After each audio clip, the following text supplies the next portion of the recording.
എത്ര ദൂരത്താണെങ്കിലും റൂബൻ നെവസിന് അവസാനം ഈ ശവമഞ്ചം പിടിക്കാതിരിക്കാനാവുമായിരുന്നില്ല.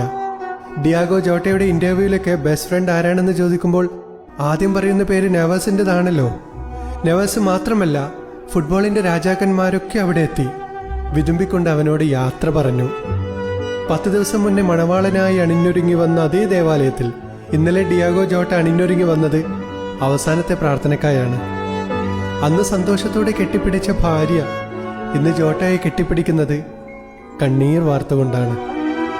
സംസ്കാരം നടന്നത് പോർച്ചുഗലിലാണെങ്കിലും ഇങ്ങ് ലിവർപൂളിലെ ഫുട്ബോൾ മുത്തശ്ശിയായ ആൻഫീൽഡ് സ്റ്റേഡിയത്തിന്റെ കാറ്റുപോലും കരയുകയായിരുന്നു. അവൻ ഓടിച്ചാടി നൃത്തം വെച്ച ആൻഫീൽഡിന്റെ പുൽത്തകിടിയും വാടി നിൽക്കുകയായിരുന്നു. അവസാനം സ്പെയിനിലെ കാർ അപകടത്തിൽ മരണപ്പെട്ട പോർച്ചുഗലിന്റെ ലിവർപൂളിന്റെ ഫോർവേഡ് ജോട്ടയും അവന്റെ സഹോദരനും ഇനി ഓർമ്മ മാത്രം. അവൻ ഇതുവരെ കാലുകൊണ്ട് മൈതാനങ്ങളിൽ രചിച്ച കവിതയിലൂടെ ലോകം അവനെ ഓർത്തുകൊണ്ടിരിക്കും. എന്നാലും ഡിയാഗോ ജോട്ട, ഇതൊരു വല്ലാത്ത വിടപറച്ചിലായിപ്പോയി. നിന്റെ കളി മാത്രം കാണുന്ന നമുക്ക് ഇത്ര കണ്ണീര് സമ്മാനിച്ചാണ് നീ മടങ്ങുന്നതെങ്കിൽ നിന്റെ പ്രിയപ്പെട്ടവർ എത്രമാത്രം ഹൃദയം തകർന്ന അവസ്ഥയിലായിരിക്കും.